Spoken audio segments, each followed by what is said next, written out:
Florida, our top-ranked state university, but we're here to celebrate not just University of Florida's success, but the success of the entire state university system. I'm joined here today by the new interim president of the University of Florida, Dr. Don Landry, who I'm really excited to welcome officially.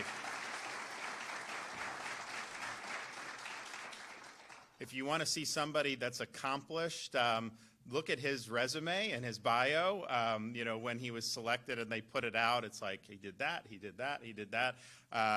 You just think like he shows up to Columbia Medical School. He's like 24 years old, having already earned a PhD in organic chemistry from Harvard. How many people are able to do that? And it meant a lot back then when they were doing that.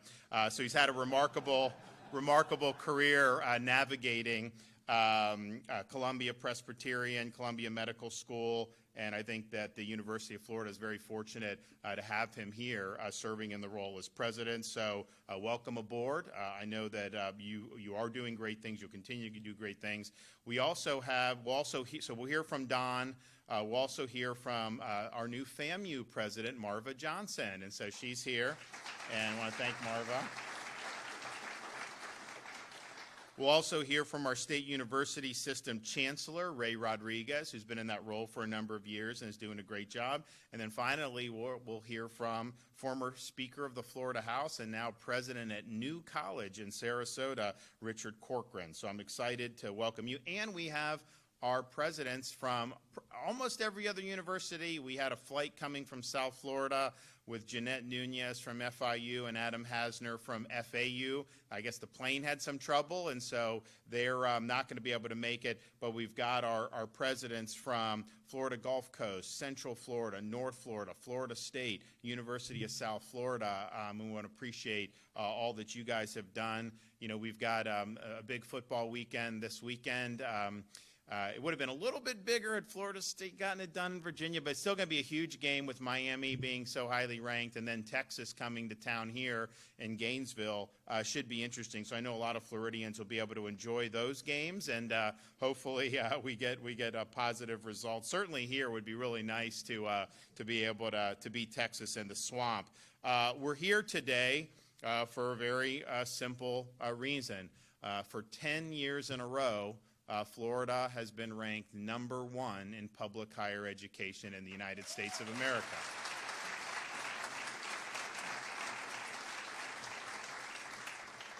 And there's a lot that's gone into that, but maybe the thing that I'm most proud of is if you look at what it costs to go to our state universities as a Florida resident, the tuition is exactly the same as it was the day I took office. There's been no increases in tuition for our Florida residents.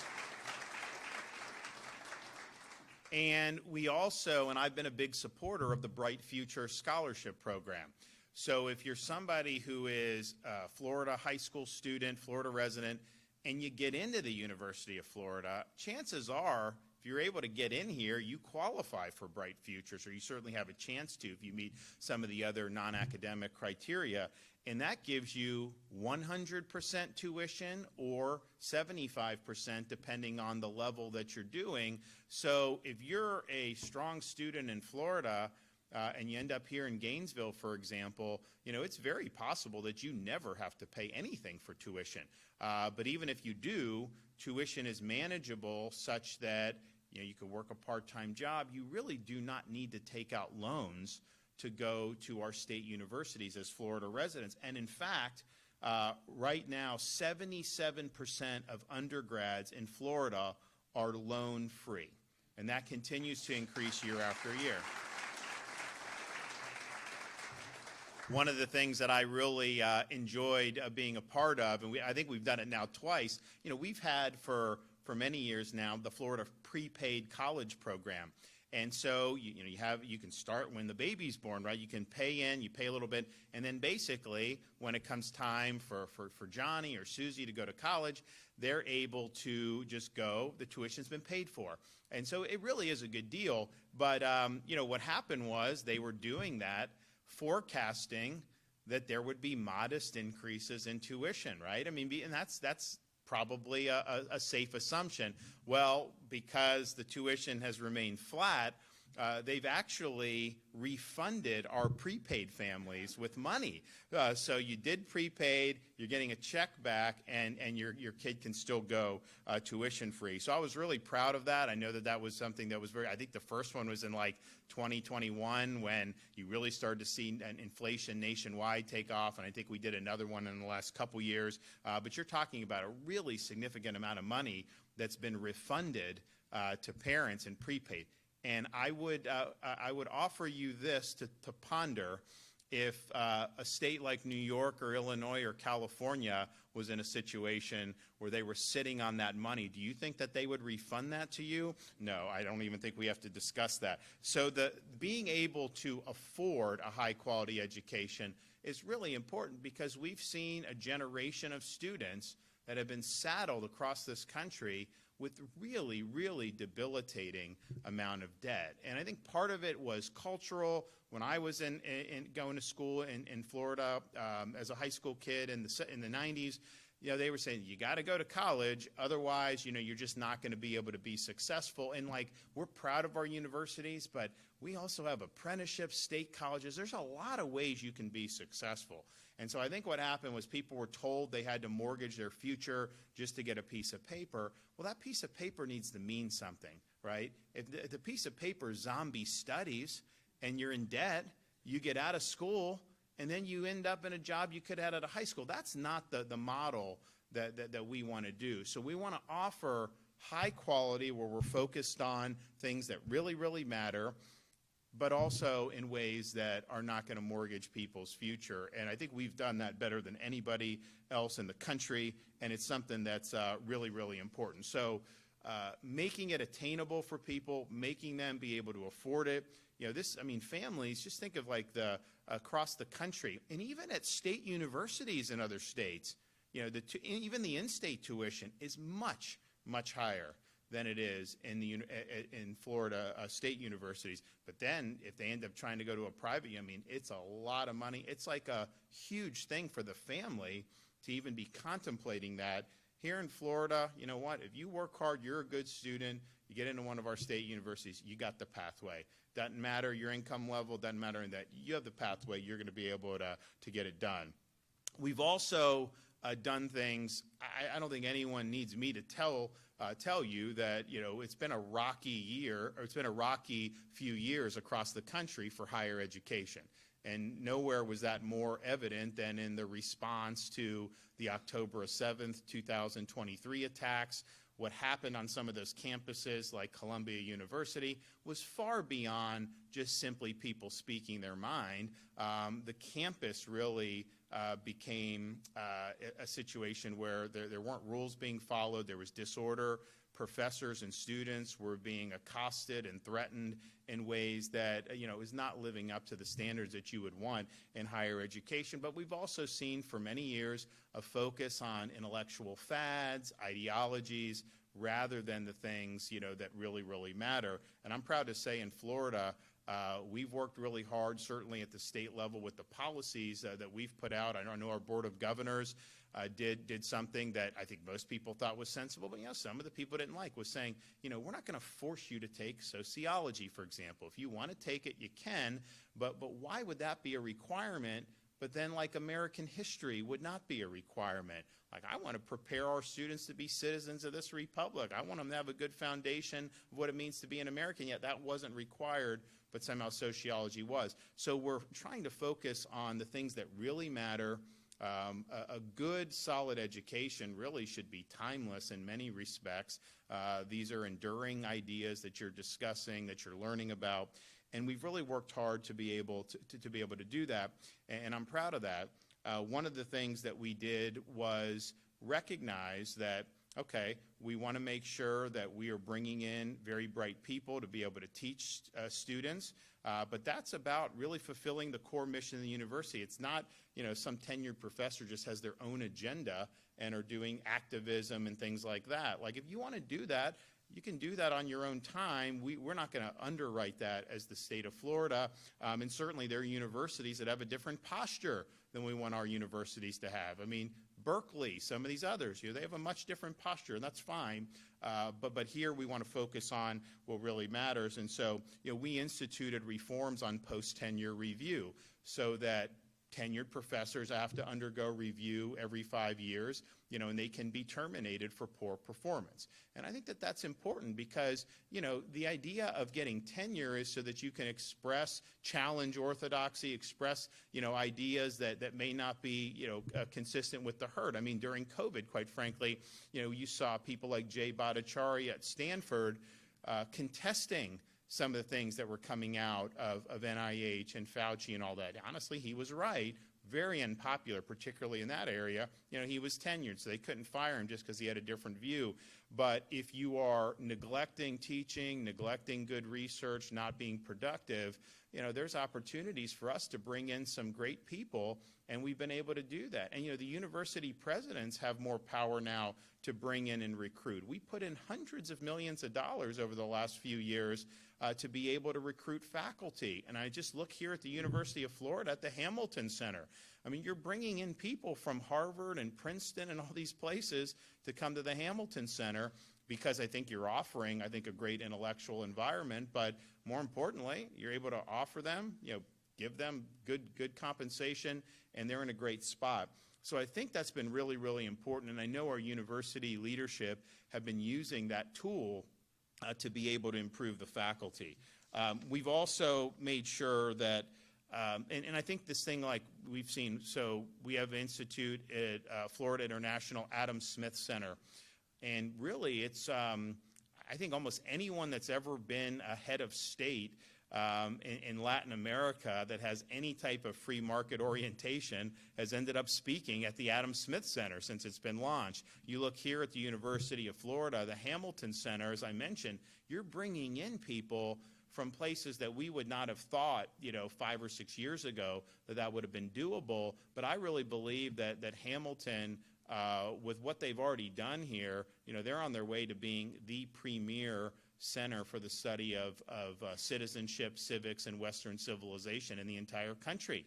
And in fact, I was talking to a esteemed professor in Princeton who kind of started the movement with this, Robbie George. Everyone's going to Florida now. It's hard to keep people. So that's really, really positive. But I think that those centers, and I know Florida State has one, I know they're working on, and then of course Richard Corcoran New College, their whole college is really geared around classical liberal arts and making sure that we're preparing people with a foundation to be good citizens. But this is something, I think students, there's so much nonsense that gets spewed out there, social media, different stuff you hear, fads, this. I think people have a hunger for things that are really enduring and really true. And, we're here with studying things like the Western canon. This stuff matters. It stood the test of time. So I think that's why these programs get a lot of interest from the students, because I think they kind of intuitively know, what, this really, really matters. This is something that's really significant. So I want to applaud everybody that's been involved in all of those endeavors. I think it's really, really important to be able to do that. So we have number one system for higher education. And then that's 10 years in a row. We have a record-breaking 7 institutions in the top 100 public universities throughout the United States of America.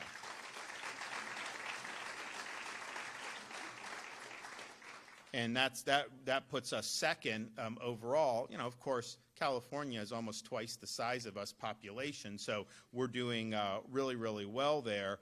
But this is something that is, and you see the improvement in year after year with all of these different schools. So University of Florida has been our top-ranked public university for many, many years. It's one of the top, usually ranked 25th, 30th of universities, period, including the private universities. And I think that's only going to get better. And I'll tell you, I've noticed the difference just as governor, my first year as governor. This was 2019. If I'd be talking to people in other regions of the country, their view of kind of education in Florida, it wasn't an accurate view, but their perception about higher ed, whether it's here or others, was probably not as positive as it is now. But you have seen the change. And part of it is some of these other universities have done a lot of bad things, but part of it is people are now being exposed to more and more about the good things that you're doing. And a lot of times people will say, heck, why would I want to put up, with the nonsense that's going on in this university, that you can go to Florida and you're going to do very well. And I will say, all of our universities, when you had all those the disturbances on the campuses, you didn't see that. No one got away with that here. You can say and believe what you want, and you can express views, but when your conduct is outside of acceptable behavior standards. I mean, I remember Richard Corcoran at New College. This was a couple years ago, I think, or maybe last year. They had a commencement, and they had a great speaker, and you had a handful of students who were just screaming and trying to disturb it from everyone, and he disciplined them. I mean, that's really what needs to happen. It's like, you have a right to have your views. If we have a speaker on campus, you don't shout them down. You don't create disturbances so that they have to cancel an event. You have to be willing to have an exchange of ideas, but you have to behave yourself. And I think on some of these university campuses, it's like the inmates run the asylum because no one ever gets held accountable for anything. And in Florida, that was not. I think it was Florida State, and President McCullough can correct me. I think they tried to take over the lawn, and like 10 minutes later, they just turned the sprinklers on, and those guys got off that lawn very quickly. And that's really, and so I think when parents see that in Florida and beyond, and they say, you know what, these are positive environments, and they're not going to devolve into some of the things that we've had. I think that's been good. University of Florida, I remember we came here, and you had all these people, and it's interesting. A lot of the people that were creating most of the problems were not actually even students. It's kind of like, these are kind of like professional agitators that they just come. Well, for heaven's sakes, we definitely can't let them run the institution. And so all the universities here in Florida did a very good job in that, and that was in stark contrast to so many of the others. So University of Florida, helped lead the way on that, and we really appreciate all that they've done. They are #1 public university in the nation for graduating students on time, which I think is also important, right? Of course, when I was, going to high school in the 90s, people that I knew would, go away to college, and they would say, yeah, I may do that. I'm going to do 4.5 years because I want to stick around for another football season because, you had a chance to win another national championship, SEC, whatever. I guess we're focused a little bit more on just getting you out now, which is good. I think it's positive. So 4 years and out is really, really positive. And they have the lowest net cost of public universities, and impacting salary performance after graduation is rated by the Wall Street Journal. And, look, the higher ed, we want it to be meaningful. We think that there are certain things that, from like a liberal arts perspective, that just citizens should have, but we also want you to be able to graduate here and apply that in various fields. And so you look, engineering, business, all these other things, that matters. And I think our university has done a really good job on that. University of South Florida, top 50 public university in the United States, up 2 spots from last year. One of the top values in public education, higher education, and then also one of the top 20 most innovative schools in the nation. And they're doing a lot on like cybersecurity. They're doing a lot on environment and some of the projects that we've really put a lot of time and money on in Florida. And they're doing a lot in medical and research. And we were just there last week with the First Lady profiling that. And obviously in a part of the state that's grown very significantly over the last particularly 5 years, but really over many, many years. And hopefully we got new ownership on the Tampa Bay Rays, and hopefully that gets settled in a way that's going to be even better for the community going forward. But I'm happy to thank University of South Florida. I know there still may be some soreness here in Gainesville for the football game between those two, but I'll just let sleeping dogs lie on that. I'm not gonna get into that. Florida Atlantic University made its debut in the top 100 public universities this year. So congratulations. So Adam Hasner was put in as president this year. I think he's doing a great job. I think there's a lot of possibilities for Florida Atlantic University. You know, that being in Boca Raton, that's in a county, Palm Beach County, that is really seeing a lot going on in that county. I mean, I think that the amount of wealth that's migrated there over the last 5 or 6 years is really unprecedented. They have an opportunity to capitalize on that and continue to provide even better educational opportunities for their students. And I mentioned Marva Johnson, who you're going to hear from. FAMU is one of our top 100 public universities, and it's rated the #1 public HBCU in the entire United States. Florida International, as I mentioned, the president, Jeanette Nunez, wasn't able to make it because of flight complications, but they are also a top 50 public university, number 48 amongst public universities, and #1 in the nation for upward economic mobility. They've done a great job of giving people, particularly down in Miami-Dade County, great opportunities. I mean, I think it had traditionally been considered more of a commuter school, but that's changing, just like it changed at USF. I mean, USF, when I was a kid, was commuter. And so you have that, and then that's another part of the state that's really, really picking up, and a lot's going on there. So Jeanette has been in now probably for about 6 months and has done a really, really good job. New College of Florida, led by President Richard Corcoran. You know, this is an interesting thing because this is a small liberal arts college in Sarasota. And I must confess, you know, I ran and got elected governor of the state, and I had never heard of it before. And I remember my first year as governor, one of the legislators came to me, and they're like, I want to talk about new college. I'm like, why do we need any new colleges? We've got enough. Like, no, new college. And they started telling me about it. And, you know, it was just an awkward thing because it's like beautiful campus, like right on the water. And so, I mean, just spectacular. But it was in statute supposed to be our top honors college in the state of Florida, but they didn't have grades. It was like beatnik, very, very politicized, all this stuff. The enrollment had shrank, the test scores had gone down.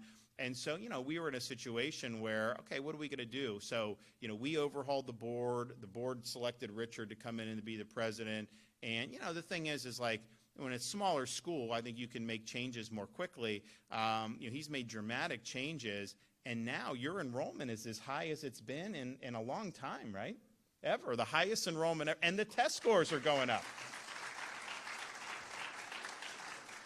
But new college is like, you know, if you want classical liberal arts, if you want the type of education that like the founders of this country had, where you're really studying great books and all that stuff, the new college is a great thing. And, you know, there's other colleges that try to do that around the country, like Hillsdale up in Michigan. And I know a lot of those guys, and they're good. But I would just say to parents nationwide, would you rather visit your kid in January in Michigan or Sarasota?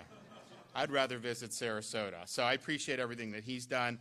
Florida Polytechnic, Devin Stevenson, #1 regional public college in the South for 5 consecutive years. #2 regional college among both public and private universities. #3 best value public schools in the South. And Devin was one of our state college presidents, and he's been there relatively short amount of time and has really helped pick that up, and it's been very, very good.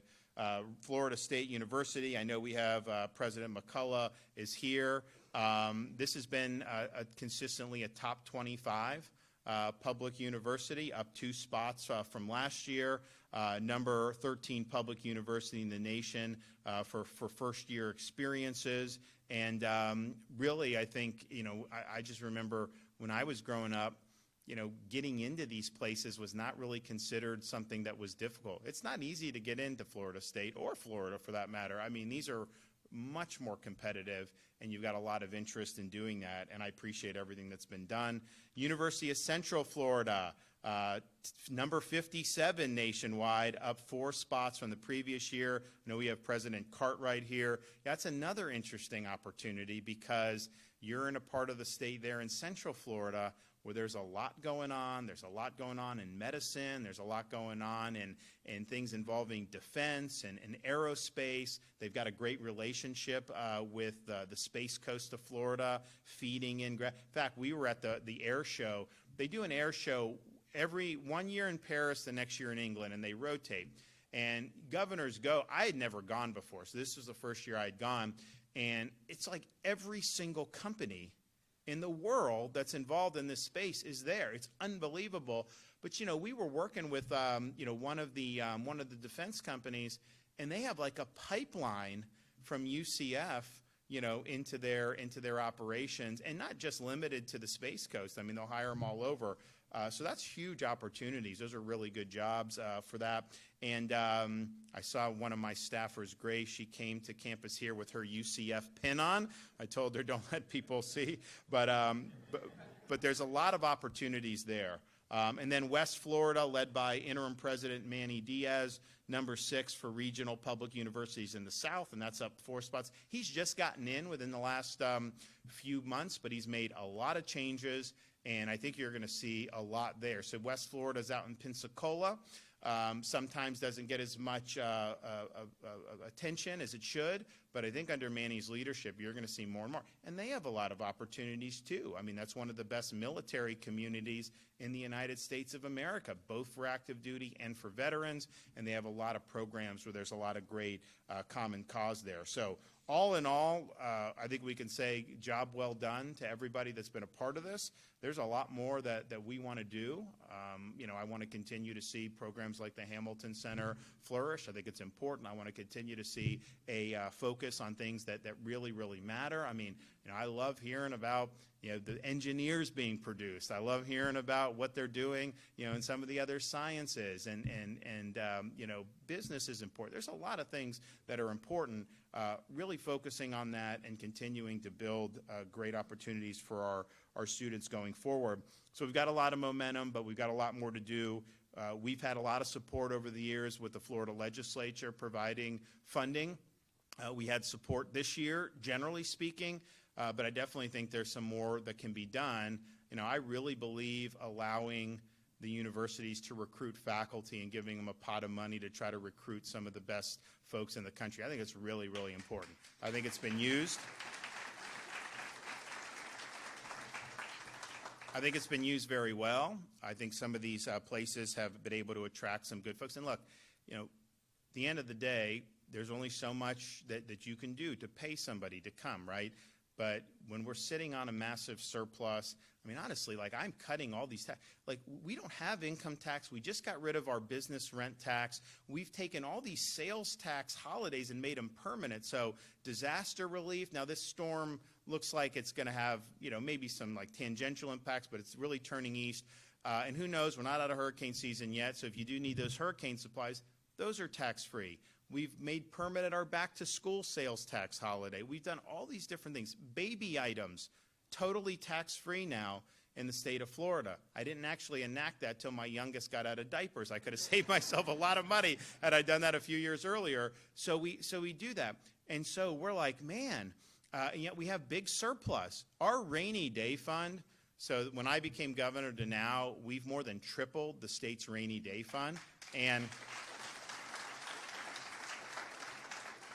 And that is, so we're now at the point where constitutionally we're not allowed to put any more into the rainy day fund. So you have a maxed out rainy day fund, then you have a lot of other surplus revenue, general revenue, trust fund revenue, all this other stuff, you know, that's there. And we've had, and honestly, we had such a big one a few years ago. We did more tax cuts. We did the road projects and accelerated those. You guys will see some of that if you're on 75 around Ocala where it gets bottlenecked. We accelerated. That's going to be done 10 years ahead of schedule. It wasn't supposed to be even started till the 2030s. It's like, do people want to sit in traffic for another 15 years? So they're working on that, and they're accelerating. And we put billions of dollars. So we're happy to do that. But the point of it is just, you know, we're in great shape fiscally. You know, I've never been an advocate of just spending money to spend, but if we have an opportunity to empower our universities with an ability to continue to attract really good people, I think that that's really positive. So we did that for a couple years. We didn't really get the support on that in this most recent session, but I'm hoping next year that they're able to do that, and so some of the people in this room may have something to say about that as you talk to the folks that are around there. So I'm excited. I'm thankful for everyone's hard work. We're going to hear from some of our speakers, and so as I mentioned before, Dr. Donald Landry is the new interim president at the University of Florida.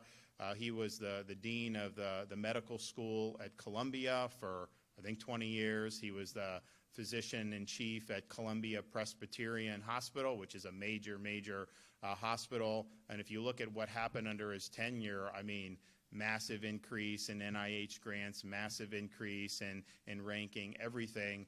So he produced really good results just as somebody leading all this. But then in his own career, some of the things that he's been able to do, I don't know, he's got patents, he's got all this stuff. I mean, like really significant. And he's even been recognized by President George W. Bush during that era for all that he's done. So I think we're really fortunate to be able to have somebody of his caliber here, and it's my honor to invite him up to be able to say a few words.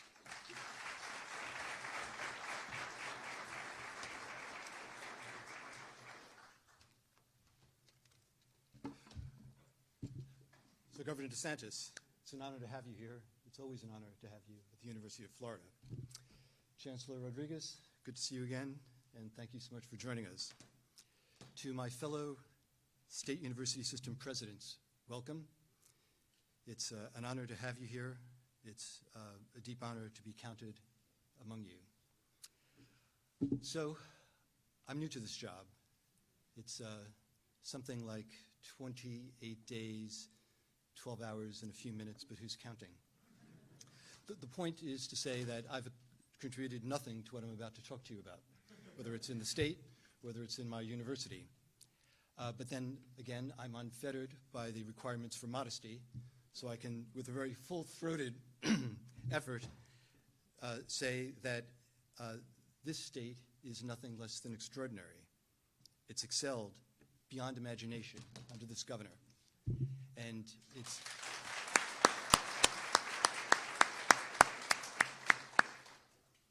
And to come to Florida, and actually to come to its flagship university, is an opportunity beyond imagination.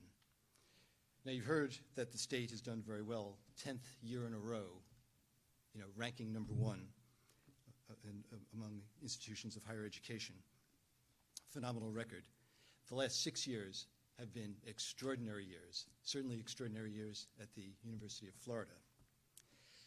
As you've heard also, these have been fraught times. They've been fraught for a while. Boy, it seems like a crescendo between COVID and then post-October 7th, and then the insanity of the last year. It's been difficult across the country, but not really in Florida. And that's because Florida has had the right compass, moral, ethical, practical. And with that compass, comes a perspective, truth in academics, excellence in research and scholarship, only advancement and the most positive student outcomes. And if you have these objectives, you can get results that are beyond imagination. And that's what has been achieved here. I need to pause for a moment and acknowledge a board of trustees that has helped my institution so enormously.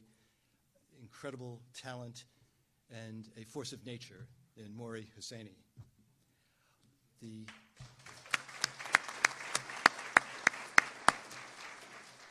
We have a good number of the deans of our colleges, myriad colleges, reflecting so many of the disciplines of human intellectual endeavor, completely as befits a land-grant institution. We seek to serve the people of this state in all of their interests, in all of their capacities.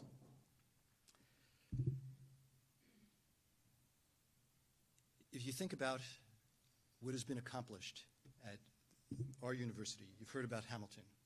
Hamilton is amazing. 48 faculty of the top quality, the highest quality, recruited in less than a 3-year period. We're moving up over the next couple of years to reach 70 or so. It's not a worship of numbers, but it's just a glimpse of the magnitude of investment by the state, investment by the institution, in order to do something exceptional, something that will be a beacon to the nation. Others have tried it, and it's actually failed and involuted.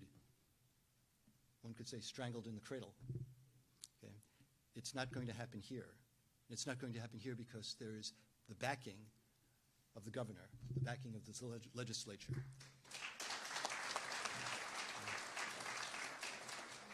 our universities are not in this fight alone. Now, AI. AI was just an idea, vague idea, back in 2013 when the University of Florida began an initiative. But it really gained power in 2020 when we got our first hypergator from NVIDIA. And we haven't looked back. Things have gone so well, 100 faculty, enormous numbers of grants. Okay. $800 million in grants over this period of time are attributable to AI entering the research and development process. Okay. An incredible advantage, and one that we have shared with the state, and we are now leading the nation. And we hope that that leadership is recognized very shortly at the highest levels in Washington. It's said that the path to excellence is never-ending, and in that sense, it's more of a death march. But it's not a death march. It's actually, you're supposed to laugh at this point. It's actually, this is a poster I saw once. It's exhilarating. The last 28 days, seeing what has been accomplished, makes me think that if I could survive 28 years, I would spend all of them here working day and night to accomplish more of what has been accomplished before. In terms of detail, the University of Florida, through hard work from the individuals I've acknowledged, made it into the top 10 8 years ago. And we've been moving up, and we've been oscillating around 5 to 7. The fact that we oscillate, the fact that we might have 2 years in a row at 7, is just an indication that this is not solitaire, okay? This is hard work. It's actually hard work at every level in the continuum from 1 to 100. Enormous amounts of work has to be deployed, inspiration, effort, all of that invested. And the objective, again, is not numerology. It's rather that we want to make the lives better for the people in the state and to set an example for the country. And we're trying to do that at our university, as the other presidents are doing at theirs. And in that sense, we are joining together. One example of that joining is Jacksonville. We have a great expansion undergoing and a wonderful collaboration with the University of North Florida. This is what happens when we work together. We will do more of that. And I know that's the governor's desire as well. So let me conclude at this point and just thank all of my people for everything that they have accomplished, and the presidents who have been so welcoming, and the governor who has been so helpful to this institution and to me personally. Thank you. All right. Good job.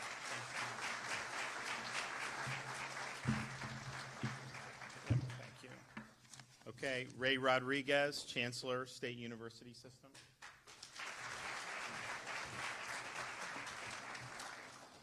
Thank you, Governor. And it's a great day today to be here to celebrate the success of our State University System of Florida.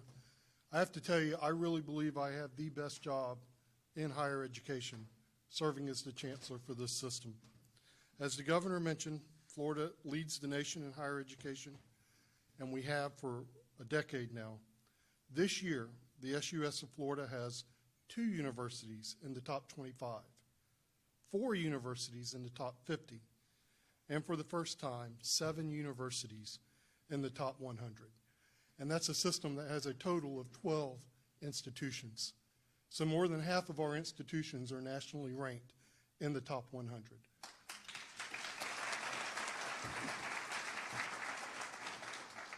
There's 4 things I think that have contributed to this that I want to share with you, because I'm not sure everyone is aware of these items.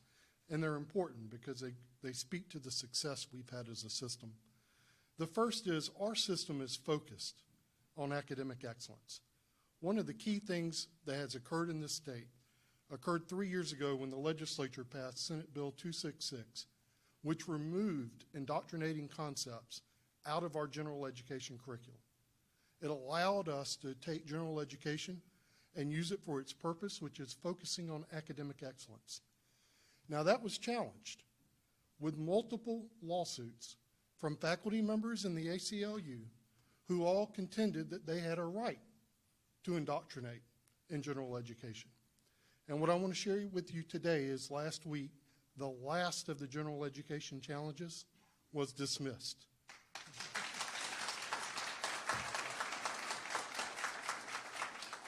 Our focus on academic excellence is why our system is so successful. And we're the only state to have done that. The other states just don't have the stomach to take on the fight to clear this out of their general education curriculum. But Florida has led the way, and now we have shown it can be done. So let's hope others follow. The second, and I'm glad Senator Keith Perry is here today. Stand up, Keith.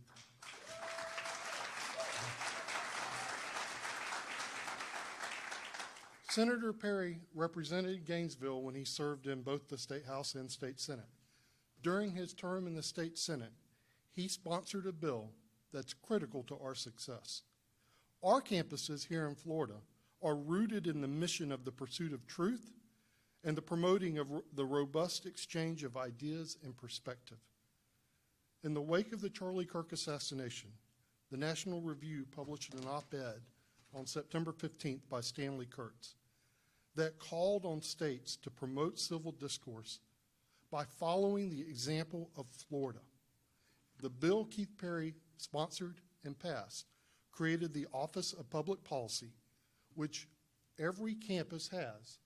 And on every campus in fall and spring semester, we're hosting debates on issues of public controversies, both sides, in the same room, same time, having a conversation, a civil conversation. And why is that important? Because our students need to learn that words are not violence, and you don't need a trigger warning to hear something you don't like.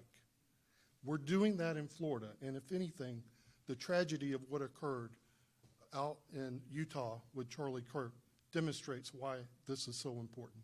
So thank you for your vision on that, Senator Perry. Thank you to the presidents that have implemented that, and our students are benefiting from that on each of our campuses now. That sets Florida apart.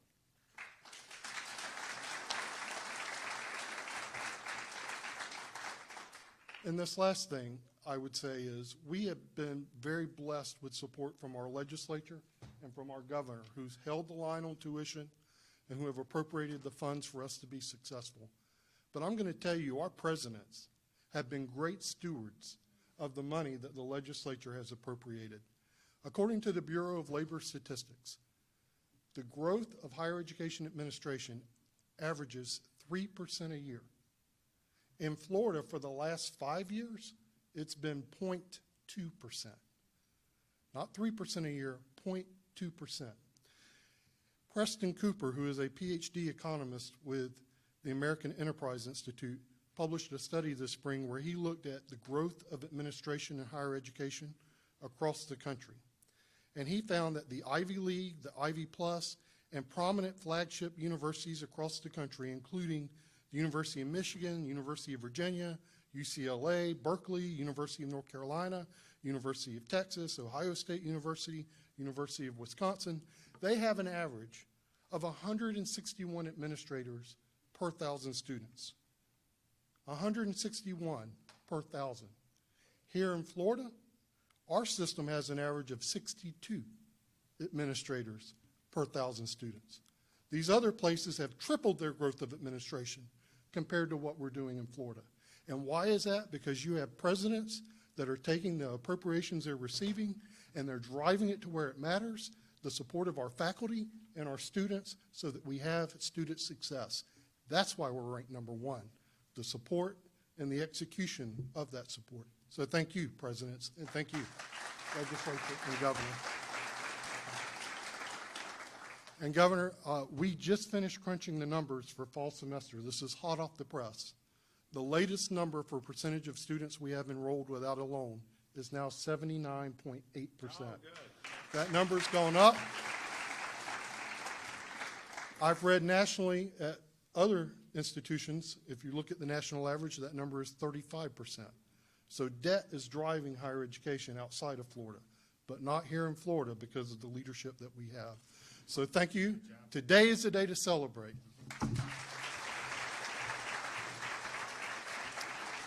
Okay, our new president of Florida A&M University in Tallahassee, Marva Johnson.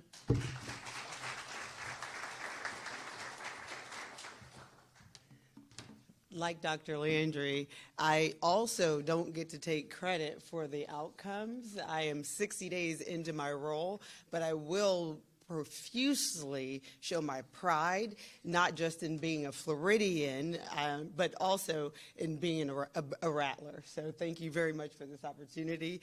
And as noted, FAMU is Florida's only public historically black college and university. We are the only one of the 12 to carry that mission with us, and to be among the highest of honors, the #1 higher ed system in the country, is phenomenal. And what it shows more than anything is that our state is committed to making sure that we have collectively invested in every single opportunity to uplift families and to uplift our economy, and to make sure that we're delivering a world-class education that's accessible to all of our citizens.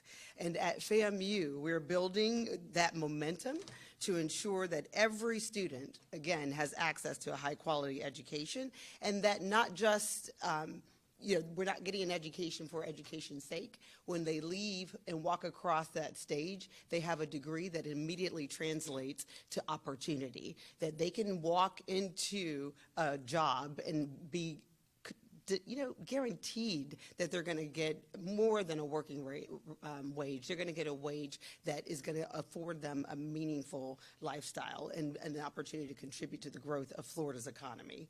And so I am proud to say again that what you've heard already a number of times, that FAMU was the #1 public HBCU for the 7th time running in this year's ratings. That puts us, and I'm just as proud to note, that puts us in the top 5% of all public institutions in the country.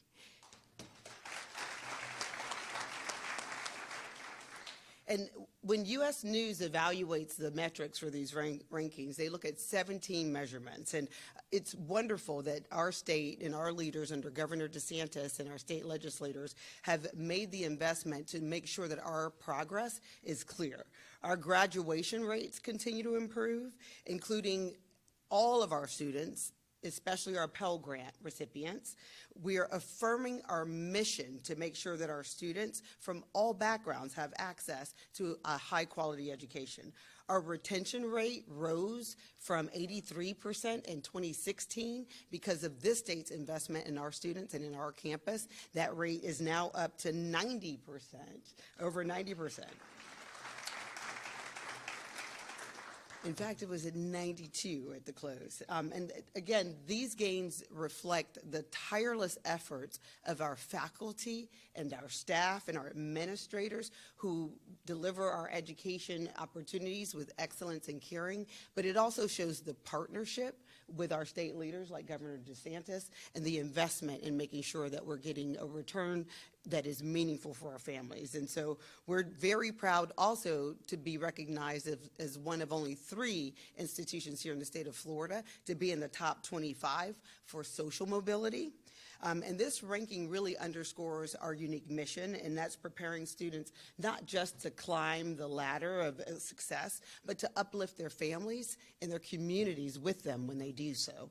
And that is the power of a FAMU education, and it changes the trajectory of the lives of our students and their families, their communities, and our state. And so our achievements, again, would not be possible without the collaboration and support and investment of our leaders, of Governor DeSantis, of our leaders like Chancellor Rodriguez, our Board of Governors Chair Brian Lamb, Speaker Perez, and Senate President Albright. And so as we focus on making sure that everybody understands the specific outcomes, because of these investments, we've been able to through our performance-based funding outcomes.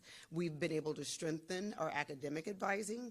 We've expanded our career pathways so that we're actually able to get our students into jobs that are meaningful. And we've accelerated our on-time graduation. And again, these are real returns for our investment. So we're very excited about the opportunity to continue to grow and excel, and we would love for you all to think about FAMU always and to continue striking for success.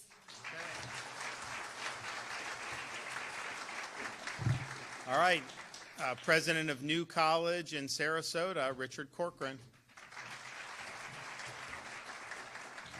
Thank you. It's an honor to be here with obviously an unbelievable, arguably the greatest governor ever in the entire nation. We have great legislators who just constantly help us in every aspect, and former colleagues like Keith Perry. So it's an honor to be here. It's also an honor to be with all these great presidents.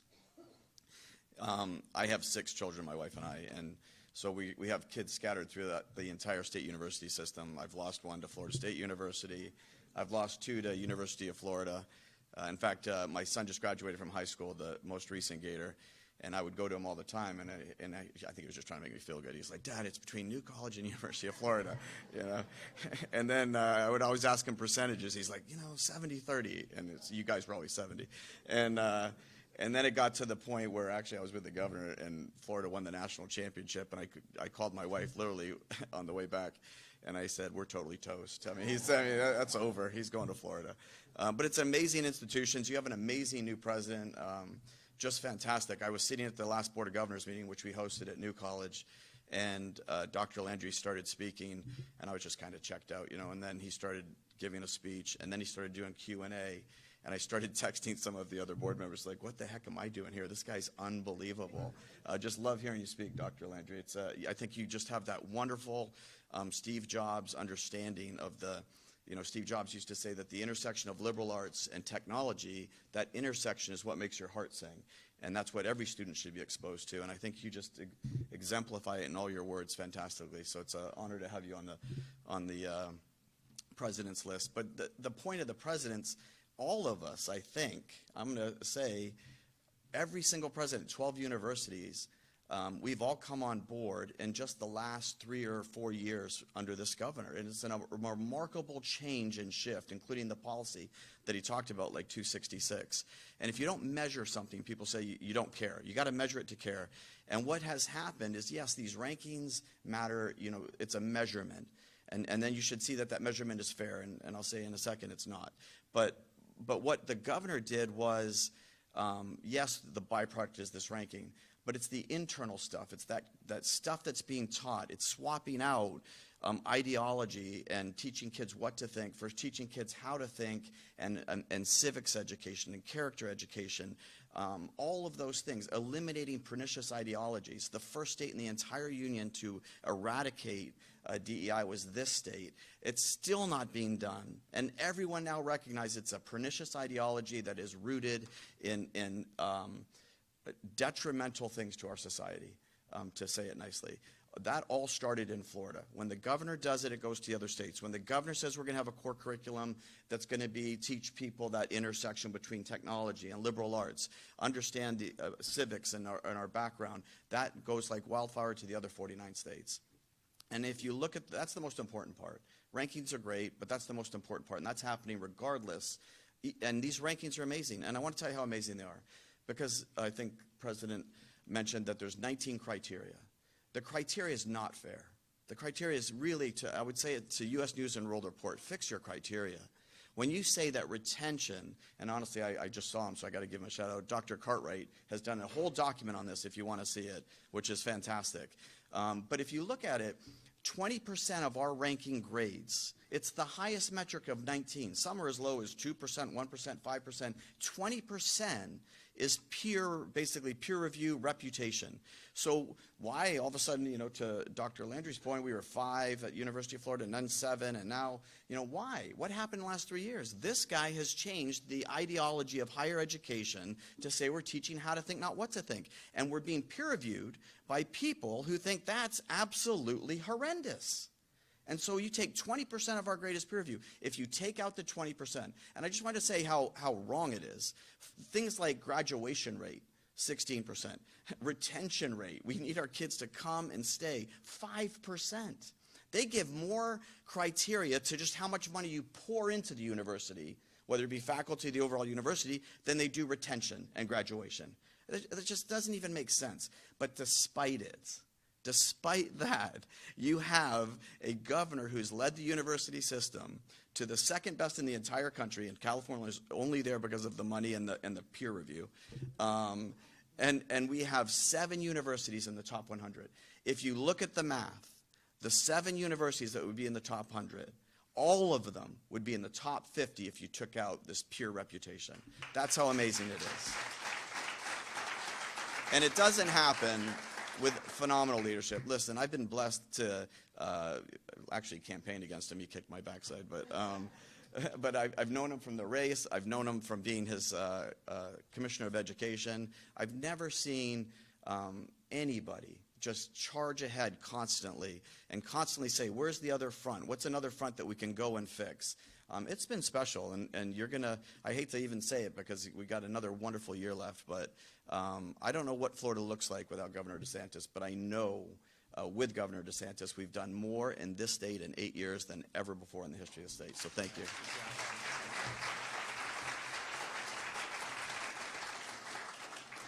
And I just echo one of the points Richard made. I mean, there's no question. So, now the DEI is on the, it's kind of on the outs, like nationwide, there's been a movement. But when we did that and said, wait a minute, we're not doing that in the state, that was like really cutting edge. We got a lot of blowback for it.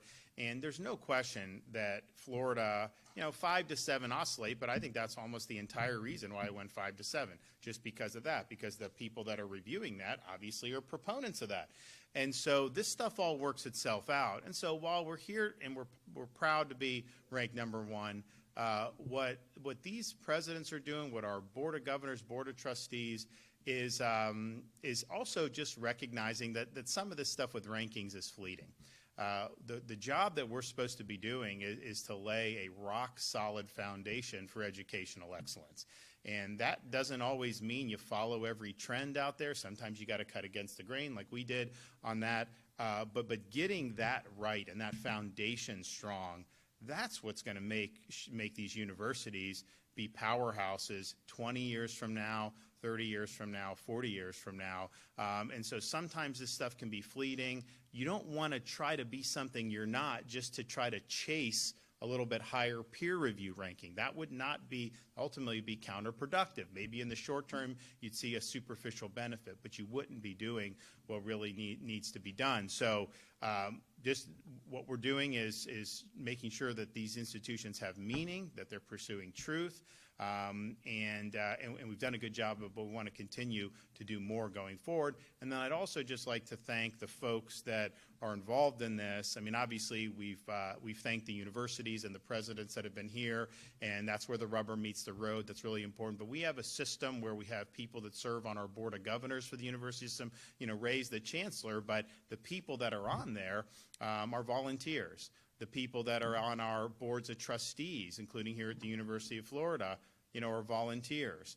Chairman of the board here, Maury Husseini, puts in a lot of time on this, just like all these other board members put in a lot of time. And if you look across the boards that we have here at UF, the other universities, the Board of Governors, we've got some of the most successful, accomplished people in Florida that are willing to serve in these roles. And for really, they're not getting a paycheck. A lot of them don't need a paycheck, but like they're not getting that. They're just putting a lot of time in. And I think when you're somebody that's done great and you've got a lot of irons in the fire in your life, you're very successful. The most significant resource you have is time, and how you choose to apportion your time. And we've got a lot of people that have apportioned a lot of time, Maury on down here at Florida. I always see the folks, Peter Collins, who's the FSU chairman, always in Tallahassee doing stuff. I know Will Weatherford at USF puts in a lot of time. All these guys around the state do a really, really good job. And so that's volunteer. That's them just wanting to make these universities better and the state better. And so we appreciate what they've done to be able to do all that. And so I'm excited, but I'm less excited about crowing about number one than I am about what this means for the future. And I think we've got a lot of momentum, particularly here at University of Florida. So I'm happy to take a few questions in a second, but I'll just say, for those of you who are going to be in Gainesville on Saturday, say hi to Arch Manning for me. We'll see how it goes. Got any questions? Yes, ma'am. Yep. In a few months, you're going to have the opportunity to appoint some new governors to the Board of Governors. Given the success over the past 10 years, what do you be looking for when you make those appointments? Well, I like to see people that share the philosophy of what we're trying to do, and understanding, our vision for what a university should be, which, by the way, when you're talking about state universities, yeah, the tuition's so low because we support it at the state level, and we're happy to do that. And they raise money too, but these universities must serve the best interests of the state of Florida. And those interests and those policies are determined through our electoral process. And so, when I was running, particularly for re-election, I was very clear on what I thought of, the trend towards, ideology and wokeness. I said, no, Florida state where woke goes to die. So everyone knew where I stood on that. We went to the voters, and we obviously won very significantly. So just understanding our vision and being willing to implement that vision, which honestly, the vast, vast majority of people, when our universities were making sure that the Hamas stuff wasn't intruding, or that there weren't the riots or any of the disturbances, that's like 90% of the public doesn't want to see that stuff on college campuses. It isn't like, we're just kind of doing this willy-nilly. Most people understand focusing on the things that really matter. And look, some of it is, there are certain things you should be learning at a university that, like, James Madison was studying when he was at Princeton back in the 1700s. But then there's other things, and Dr. Landry mentioned, I remember when NVIDIA gave the supercomputer. NVIDIA is a lot more wealthy of a company today than it was when they gave it. They were successful, but they've done. So you now have, what irons are in the fire in terms of artificial intelligence. And you hear different views on, some people say it's going to, be the end-all be-all. Some people say it's more of a bubble. Some people say this. But one of the things I think we just have to be mindful of is the ability to make sure that the education programs, and some of that will be primary and secondary, some will be state colleges, some of it will be here at universities, that we're nimble enough to be relevant to some of those changes. I was talking to someone that's pretty knowledgeable, and I was like, this AI, is because the equity market has been fueled by this, right? And a lot of people say when it goes up that much, if they're not monetizing it, could come back down. And basically he made the point, he's like, listen, how significant AI is going to be is up for debate. It does do things, but then it requires more work from humans and all this stuff. So we'll see how that shakes out. But when you have a lot of attention and resources going into R&D and things like that, there could be something that comes out of AI that really isn't what anyone's thinking about that could end up being revolutionary. So we need to just be mindful of that, and we need to make sure that we're doing it. But I think the folks that we have on the Board of Governors now, so Brian Lamb has done a great job as the chairman, of the board. I don't know if he's staying on to do chairman again, but obviously I've been supportive of him. We'll be supportive of him going forward in any of his endeavors. And then we've got a lot of folks on both the BOG and on our state university boards, that have done a really good job. And so we're fortunate. We've got a lot of talent to draw from in Florida, and some of the folks are people like Brian, who grew up in Gadsden County, where probably 90% of Floridians don't even know where Gadsden County is, right by Tallahassee. He grew up there, and now he's higher up at J.P. Morgan in New York City, and he comes back down and does this because he cares about his home state. We've got other folks who born and raised here, work here, live here, who went to these universities, now are being a part of it, and that's great too. But then we've also brought people in from other states, and some in the legislature didn't like it, but we brought subject matter experts. So like New College, Richard has people. We brought the dean of Hillsdale College, Matt Spalding. So the dean of Hillsdale, which they have a good relationship with, is on the board for Richard at New College. We've got some of the people that led the fight against some of the indoctrination on the board at New College. And so it's really been, I think, an interesting mix in terms of how this has all worked out. Yes, ma'am. My name's Kyrie. I'm a reporter with Fresh Take Florida. While we have you here, What is that? Fresh Take Florida. Okay. It's a news service based out of the University of Florida. Oh, cool. Okay. Yeah, we publish articles all across the state. Okay. But I wanted to ask you about your plan to employ the Florida National Guard as immigration judges and kind of how that's going. So I think most people know when you're talking about interior enforcement of immigration, and we see it, there's just a lot of bureaucracy that gets attached to that and it's federal when the administration wants to do that. So, and we have a good example, like in Florida, I put boats out to help the Coast Guard when Biden was president because these boats were coming into Florida. And if you stop the boat on the sea, they go right back to Haiti or wherever. There's no process. If they get to shore, then all of a sudden there's this like big process. Biden would send them around to different parts. So there's that process that's involved. And so if you have somebody that's here illegally, even people that have a final order of removal, there's still a process involved. So how do you do that? So we made the suggestion to the president when he came down in the summer. We have judge advocates in our National Guard. They can be trained as immigration judges, and they can help process this along. And so that had to go through a lot of bureaucratic back and forth with the Department of Justice and some other things. But I think they now have a pathway where you can do that. And so we would be willing to provide. Now, I also know that there was some in DOJ that just wanted them to be drawn from purely civilian rather than the uniformed services. But whatever, we want to be supportive and we want to be able to help it. And the thing is it's like, look, if you have a right to be here, then you have a right to be here, right? I mean, like, but if you don't, are we going to do like an O.J. Simpson trial just to somebody who's here illegally? I mean, like, we got to have a way to make these determinations quickly and then have the law be enforced very swiftly as a result of that. Incidentally, because I've been around the block enough to know, anything we do, as soon as I roll out of bed in the morning, someone sues us on something. Like, Ray's talking about all this stuff, right? And there's certain courts that if we're in front of, we know we're going to lose no matter what, right? It doesn't matter. But then we know we'll win on appeal most likely because we actually, when we look to do stuff, we're not just flying off the seat of their pants. We actually think through how do you make it stick, and we understand there's a give and take on some of this stuff. And so that typically happens.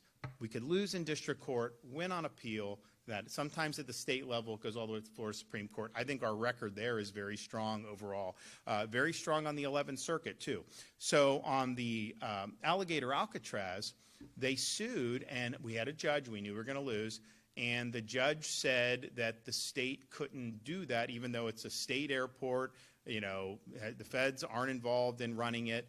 They just come take them and then send them back to their home country. That you needed to do an environmental impact statement because, it's basically a federal function. That's not what the law says. So we went to the 11th Circuit. The 11th Circuit not only said no, we're not going to let that district judge's ruling take effect.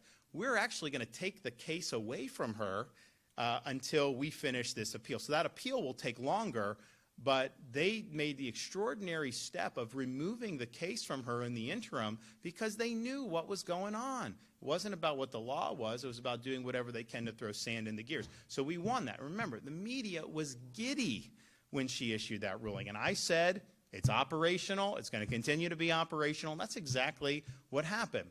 And so we're now doing that. We just had DHS come to Tallahassee on Friday, bringing tens of millions of dollars in reimbursement. Remember, I said our operations to assist the Trump administration are going to be reimbursed by them. They're telling us that. I believe it. And so you're already seeing those reimbursements happening. So sometimes I'll hear, oh, well, you have highway patrol or this. How much money is that costing? Well, the reality is whatever we're doing, we're getting reimbursed for. So that the net cost to the Florida taxpayer won't be anything. But what is the cost to Floridians by allowing illegal immigration to continue. There's costs on the state, on the communities, healthcare, medical, hospitals, education, law enforcement, all that stuff. They don't talk about those costs. They just assume anything you're doing to alleviate those costs, they count that cost. They don't like to count the others. So I think on all these, we understand how the game's played. We understand that there's favorable forums that they go to. But at the end of the day, we've been remarkably successful in getting things right-sized on appeal. And on this one, I think we're totally good. So on the judge advocates, we're there. We got people that want to be helpful. It's not just up to us, though. It's really a federal. They train. They do a lot of different things to kind of get people up to speed on that. But what I think a lot of people don't know, immigration, quote, judges they're not Article III judges. They're executive branch employees. So they are employed by, it used to be the Justice Department. I think it probably still is, but when DHS shifted, INS went in there. So maybe it's technically DHS, but it's one of the civilian agencies, and they're lawyers that are trained in immigration law.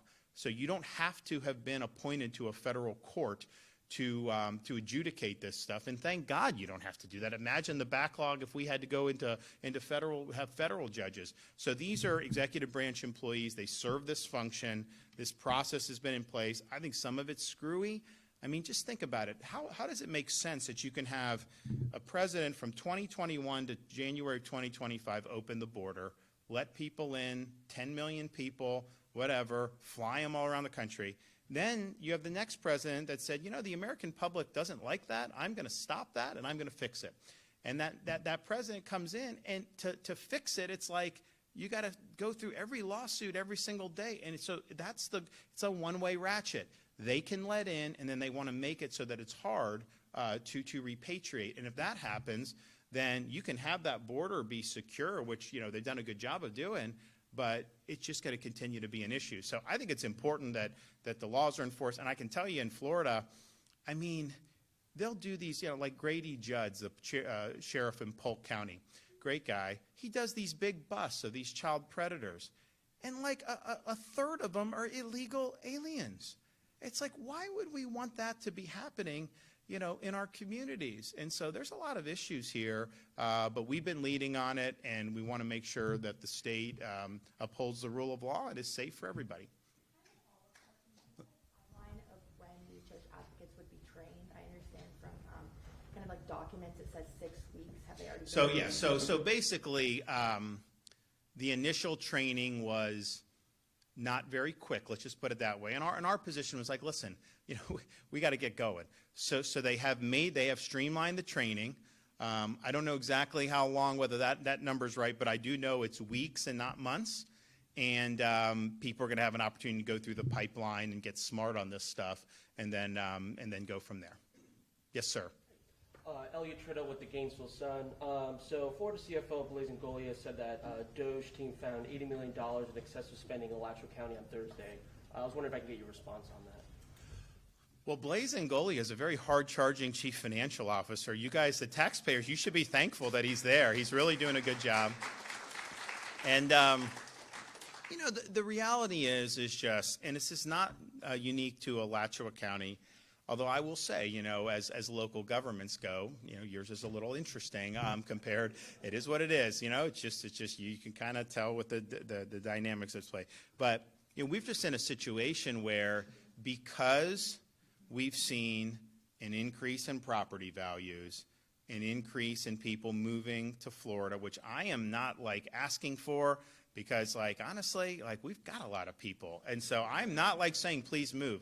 Because, you got to kind of get sea legs on some of this stuff. But the reality is just, especially during COVID, we were the refuge, right? And so people chose to do that. So people had homes that maybe they bought in 2010 for $300,000 that are now being appraised at $800,000. Okay, well, they didn't sell it for $800,000, but they're being told it's worth so much more. So even if you have a homestead protection, you're going up 3% a year, like clockwork. And then, heaven forbid, just think if you had somebody that gets recruited to come to the university from another part of the state, they sell a home they want to buy, well, that tax base is going to be a lot higher. So then you end up having to pay property tax at this much higher valuation, and that's pinching a lot of people, which is a problem. And so I'm somebody that has been, very clear. I don't want people to be driven out of their house because of property taxes. It's ridiculous that would be happening in this state. So our vision's very simple. The local governments, we don't get any revenue from property tax. We don't administer property tax. It's a local function. We need to deal with it through a ballot initiative, which we are working on and we'll put on the ballot in 26. So you'll have an opportunity to vote.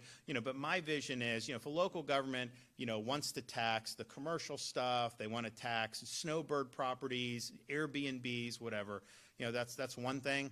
But your personal residence, as a homesteaded Floridian, we want you to own that tax-free. And I think that'd be tremendous if we were able to do that. Now, to get there, people are going to say, well, if you now what some people are saying is saying, like, if you eliminated everything on everything, like, look, if I were starting society from scratch, I would not tax property. I would tax consumption, but that we're not there. So we got to work with what we do. How do we get Floridians, this protection and this relief? And so you look at the local governments. What has been fueling the increased spending has been the rising receipts. Now, some places raise the millage. Some places just leave the millage alone. But the problem with leaving it alone is people are paying more as a result of that because they're valuing it higher. It's like an unrealized gain. It's one thing if, like, I buy something at the store and you pay sales tax, okay, then I buy the same thing 2 months from now, and if the price of that good went up, then maybe I have to pay a little higher. But these aren't transactions. They're just telling you your property's worth so much more. And what goes up does go down, by the way. There are a lot of people that had high valuations in Florida in 2007. Then you fast forward a couple years, 2010, those valuations weren't as good. And so these things just happen.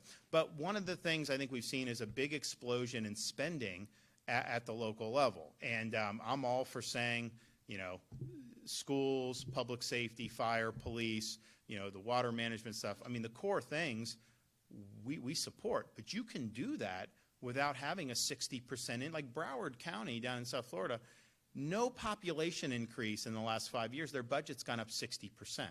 So the question would be is if they had the same budget level that they had before, would the sky fall? I don't think the sky would fall at all, but that would be able to give you this massive relief. So I think what Blaze is doing is he's showing that this can be done, that the amount that you're paying to local government is not 100% being used for the things that we all care about and talk about. There's other things that they're spending the money on, and especially on some of the salaries and the staff for some of the people that work in these bureaucracies. I mean, some of the county administrators, are making like $280,000, $300,000. I don't know. I mean, like, it is what it is. So is that would you want to pay property tax to fund that, or would you rather dial that back and you get a tax cut? I mean, like, it's just we can make these arguments, right? But I think what Blaze is doing is he's really been leading the charge on Doge. Now, we're Doging, by the way, we're Doging state stuff too. We're Doging the universities, and we're gonna have a report on that probably sometime this fall. We Doge state agencies. We're trying to use things like artificial intelligence to add to our review because we review all this stuff anyways. But we're adding. So we're going to talk more about some of those findings as well. So it's not just local governments. And so sometimes people say, oh, well, the state, why do you care about local? You guys should. Well, first of all, the state of Florida, as I mentioned, our rainy day fund's maxed out. We have no income tax. We've cut taxes by $8 billion since I've been governor. We have massive budget reserves. We have a AAA credit rating. But get this. Even with supporting the universities, even with supporting infrastructure, Everglades restoration, all the things we're doing, the current year budget is spending less than the year before, and that year before spent less than the year before that. How many other states are doing that 3 years in a row? Not a lot. So when they try to act like you should be, focused just on, like, we are looking at the agencies 100%, because as good as we've done, we can always do better, and we want to do better. But, like, let's just be clear here. You look at the last 3 years. Now, we did have an increase in the non-budgeted stuff during COVID Because you know what? When people were sick, I set up clinics for monoclonal antibodies for people. And I'm glad I did that because that saved a lot of people's lives. Cost money. We got reimbursed from the feds for it, but it costs money to do. And I'm happy to have done that. Happy to have helped, expand medical staff at some of our hospitals when we would have some of the high occupancy periods. They were in short supply. Unfortunately, it costs money to. So I was happy to do that. But man, I don't know if there's any other place around that's done that. So Blaze is keying in on something that's really important. Now, I haven't reviewed the findings in Gainesville specifically, so I don't want to, pretend like I'm as up. But I know we are going to have some more announcements that are going to really unveil even more significant findings from what these DOGE teams have done. And, we have a great opportunity as well. We're probably the only, when you talk about the property tax, we're probably the only state in the country that could pull it off. Why? Because we have more revenue goes to local governments from non-homesteaded residential properties than our homesteaded residential property. Why? Because you have snowbirds. You've got wealthy people that stay here three months of the year. I'd rather Floridians pay less and they pay the tax. I mean, why would we not want to look out for our own? These Airbnbs. It's like some people, like some whole neighborhoods are like Airbnbs or some of these. Look, it's hard to kind of. I know there's it's a tricky thing because there's some want to regulate at the state level, some want local, whatever. But if you did a property tax situation where if you actually live in your home. You're not paying tax and the Airbnbs are paying tax, isn't that going to help put the thumb on the scale for traditional home ownership without having to have a big regulatory morass or bureaucracy? Yeah, it will align incentives, I think, better. So I think a lot of Floridians are like, people can do what they want. If someone wants to buy homes and invest, that's fine, but it's like, we have entire neighborhoods that are doing this. How does that affect prices for young families that want to afford a home? I mean, to me, it's like, elderly have to be able to stay in their homes. If they're being driven out because of the high taxes and other costs. I mean, let's just be clear. This is the worst period of inflation since COVID, since the 1970s. Grocery prices, all the things that have impacted this. The one thing we control is taxes, though, and so we can do something about it. But I want elderly to be able on fixed income. But I also want young people to be able to have a chance here. And, if somebody is like, and maybe the homes will become more affordable as the market changes, because there are changes afoot, I think, but they get in, if they're able to, not have to pay $2,500 or $3,000 a year in taxes just to live, isn't that going to be good for them and their ability to raise a family? Yeah, I think it would be. So those are the people that I really want to help in all this. Those are the people that we should be fighting for, and that's what we're going to be looking to do. So stay tuned on the DOGE. We've got a lot more findings that are going to come out. We've had a lot of people that have been working very hard on this, and it's not limited to local governments. We will have findings for state agencies, and we will have findings for universities as well. Yes. Ranked the #1 higher education for 10 years straight. Do you think you'll draw more out-of-state students? And if so, how will the universities maintain its low faculty to student ratio? So the question is on, because the rankings have been high, what about out-of-state students? Well, we have 90% of our undergrads are Florida residents, and we're gonna keep it that way. I mean, I think that we want to attract other students from other states who are very strong academically. But what I don't want is to, just kind of miss the mission. Like the mission of these universities is to give the people that are here and raising their families an ability to send their kids to a top flight university. And so I think it's good that we have that. I know there's discussion about can you tweak it here or there. All I could say is the out-of-state students, it's very difficult to get in here as an out-of-state student, certainly for Florida, because I've looked at those numbers. But even with out-of-state tuition, it's still very cheap. I mean, and I've said, all I care about is the in-state tuition for Florida residents. Like, if a university does want to charge more for out-of-state, that's separate because I'm protecting our people. But even with that, it's less, much less than private universities, not even close. So I think it's a good bargain for that, and I think we're able to attract some really good students. But I don't anticipate us, seeing a radically different apportionment of the student body. I think we're going to have, roughly 90% are going to be Florida residents. That may change a little bit in the graduate programs, but certainly for this, I think is appropriate, and I think a lot of people have benefited. And what's happened is, it used to be if you were like a really top performer here at UF, where would you go? You'd go to like Atlanta or Charlotte or some of these places. Now, New York. Now, I mean, Miami, West Palm, Orlando. I mean, there's more, Tampa.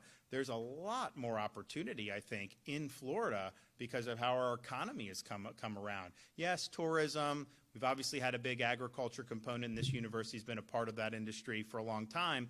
But if you look at with financial services, if you look at like defense, space, all these different things that have really blossomed in Florida, these students have a great opportunity ahead of them. And as there's more dynamism in the economy and more things are happening, we think that that's going to be something that our universities are going to be well equipped to kind of guide the students to where they need to be. Yes? I'm sure you're aware of recent social media posts by our school board members, particularly our vice chair calling Charlie Kirk an uneducated white boy. Do you have anything to say to school board members who make these kinds of posts?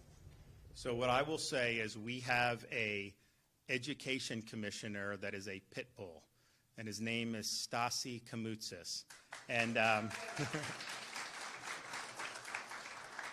and all I can tell the folks on the Alachua School Board is, they are in Stasi. They have Stasi's attention, and it's not just on this, which is deplorable. What they've done to these students, the teacher, and this is wrong. And so there's going to be consequences for all of this. He is very quick to act. I'll just be like, getting ready. I'll be like going out the door, jumping in the car. I just check. I see he sent out a nastygram to another school day. I'm like, yes, all right, go ahead. So he is very much a bulldog on this stuff. And look, it's sad to say because, here we are with such an esteemed university, but that school district has not covered itself in glory. I think that they've just, it's like they're in a different world. Like, you're a school board, but you're in the state of Florida, okay? You're not a school board in Oakland or Berkeley, okay? So, we have standards. We have certain things and rules and regulations that you have to abide by. I know that one teacher is going to be held accountable, and I know that there's going to be more, that happens. And here's the thing on the Charlie Kirk, because, Charlie, when he was 18, was beating the bushes in Florida. I met him when he was 18, and he was in Florida a lot because we had a lot of people here that were generous to support his initiatives, and he even lived here for a time. And I think he went to Arizona because he met his wife, but he was in Sarasota for a time. So I got to know him. I got to know him pretty well. But he really relished going to these college campuses and trying to bring ideas to those campuses that may not necessarily get a fair hearing usually, and that's certainly true in many parts of the country. And so he was doing that, and he did it with a lot of vigor and a lot of passion. He really believed in what he was doing. And shouldn't we want these students to be? He would take questions from all of the hostile students, and then he would answer, and they'd go back and forth. What I found in just because he's honestly a lot more popular now because people are watching his clips since this happened. And what I found is, the students that would challenge him, had a superficial understanding. They were just parroting talking points, whatever was kind of cool to say amongst a little clique. The minute they had their assumptions challenged, they melted. And so what Charlie was doing was really kind of exposing why it's important that we have robust debate. You need to graduate from our universities where your assumptions have been challenged. And if it's all just kind of, party line, trying to indoctrinate a certain worldview, and you never have anyone push back on that, you're not going to be well suited to get out, in this world, unless you're in a cocoon for the rest of your life. And there are some areas where you may be able to do that, but that's not for most people. So he really showed that, and you didn't have to agree with them, okay? But I mean, a lot of Americans do, right? It isn't like he's representing like 1%. I mean, there's tens of millions of people in this country, you know, that agree with his overall philosophy. And so to see somebody go through, I mean, say they don't like him, they don't like his views, set up on top of a building and assassinate him, that is taking the intellectual intolerance to a level that we have not seen. And I think it really crossed a very serious line in this society. I think that's part of the reason why it's become, it really got so much traction with the public. And as I said, there's people watching his videos now who probably didn't even know who he was prior to this happening. And I think it's because people are just horrified at the idea that, you know, you're out there, you're answering questions, you're having good faith debate, and someone's response to that is not even to just shout you down, not even to just create a melee so that the event gets canceled, to actually assassinate you. That was a dark day for this country. Now, in the aftermath of that, it was really troubling to see people, like, because, you know, look, if Antifa is celebrating his assassination, you expect that from, like, the very far left. But to have teachers revel in this across the country, to have nurses revel in this, to have people that are, you know, in major arteries of our society expressing glee that he was, that was really a gut punch. That's saying we've got some problems. And so some people say, well, you don't have to like Charlie Kirk. Free speech. Yeah, you don't have to. Are you allowed under the are you going to get put in jail because you celebrated his assassination? No, you're not going to get put in jail on the First Amendment. But can we as a society and me as a governor look and say, you know what, I've got young kids. Do I want a teacher in the classroom whose response to that is to glorify it and celebrate it? No, I don't want that person teaching our kids. And we have a right to make that clear. I don't want to have somebody like, you know, if I have a family member that goes into the hospital and to have a nurse that thought that, or a doctor that thought it was good that this young man with 2 young kids, 31, was assassinated. There's something wrong. And so it's taking political disagreements and really creating a toxic atmosphere that you would revel in that. No one's saying you got to celebrate. If you didn't agree with them, you don't have to be something you're not. But when that stuff comes out, and the way it came out in like just normal segments of American society, that was disappointing. And especially given, like, you know, he was an activist, he was a young guy. To have that type of kind of hatred that you would celebrate it, that was that. So the teachers, these people there, all I can say is, you know, Stasi is on the case. And I'd imagine you're going to see some action in at least some of those incidents. All right, guys, thanks so much. Take care.